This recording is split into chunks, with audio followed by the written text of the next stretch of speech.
Good morning, kids. Today I want to read to you a great story that I love at Christmas time or Easter time or any time. It's just a good story. This is The Tale of the Three Trees, a traditional folk tale, retold by Angela Elwell Hunt. All right, let's get started.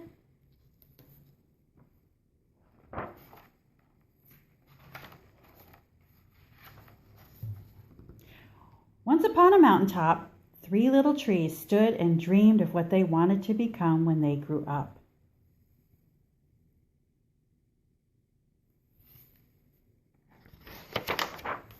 The first little tree looked up at the stars twinkling like diamonds above him. "I want to hold treasure," he said. "I want to be covered with gold and filled with precious stones. I will be the most beautiful treasure chest in the world."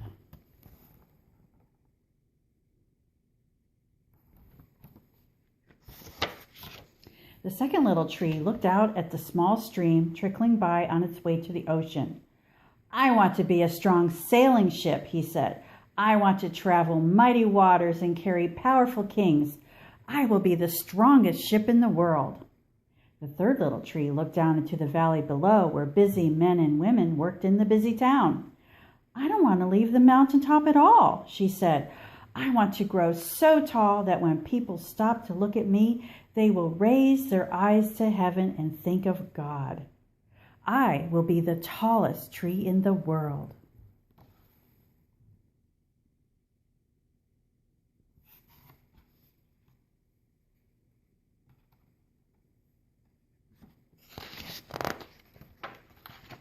Years passed, rains came, the sun shone, and the little trees grew tall.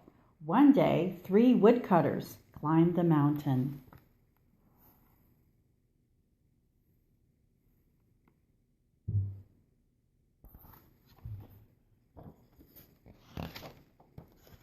The first woodcutter looked at the first tree and said, "This tree is beautiful. It is perfect for me." With a swoop of his shining axe, the first tree fell. "Now I shall be made into a beautiful treasure chest," thought the first tree. "I shall hold wonderful treasure." The second woodcutter looked at the second tree and said, "This tree is strong. It is perfect for me." With a swoop of his shining axe, the second tree fell. "Now I shall sail mighty waters," thought the second tree. "I shall be a strong ship fit for kings." The third tree felt her heart sink when the last woodcutter looked her way. She stood straight and tall and pointed bravely to heaven. But the woodcutter never even looked up. "Any kind of tree will do for me," he muttered. With a swoop of his shining axe, the third tree fell.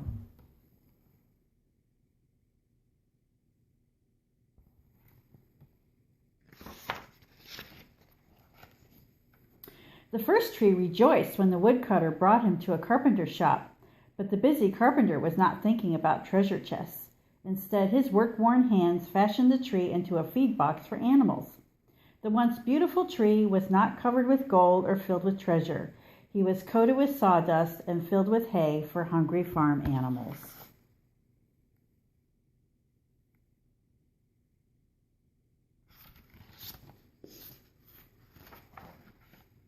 The second tree smiled when the woodcutter took him to a shipyard, but no mighty sailing ships were being made that day. Instead, the once strong tree was hammered and sawed into a simple fishing boat. Too small and too weak to sail on an ocean or even a river, he was taken to a little lake. Every day he brought in loads of dead, smelly fish.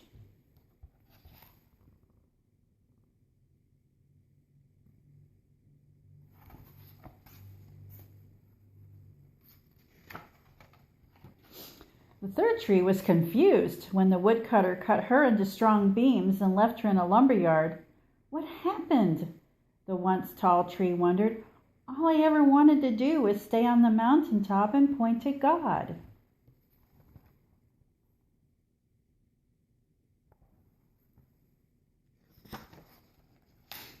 Many, many days and nights passed. The three trees nearly forgot their dreams. But one night, golden starlight poured over the first tree as a young woman placed her newborn baby in the feed box. I wish I could make a cradle for him, her husband whispered. The mother squeezed his hand and smiled as the starlight shone on the smooth and sturdy wood. This manger is beautiful, she said, and suddenly the first tree knew he was holding the greatest treasure in the world.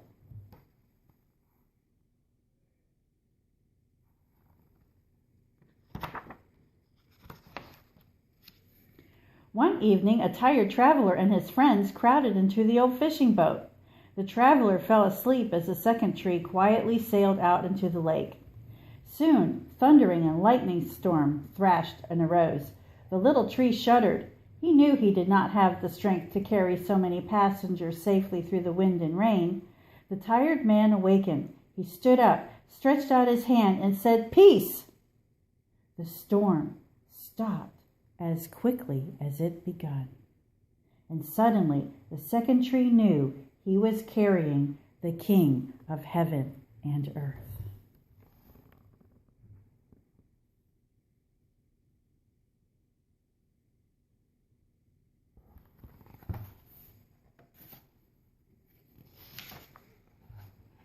One Friday morning, the third tree was startled when her beams were yanked from the woodpile.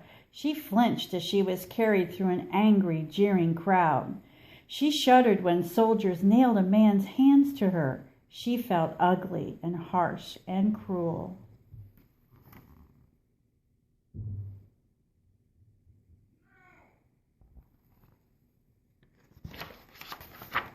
But on Sunday morning, when the sun rose and the earth trembled with joy beneath her, the third tree knew that God's love had changed everything. It had made the first tree beautiful, it had made the second tree strong, and every time people thought of the third tree, they would think of God.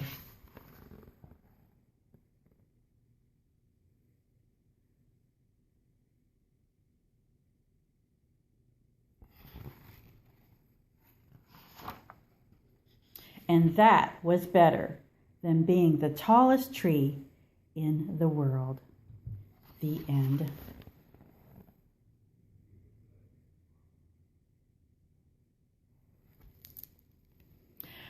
I love you. I miss you. I hope you do have a blessed Easter, and I hope we can all be together soon. In the meantime, I hope you enjoy more stories read by Mrs. K. Bye-bye.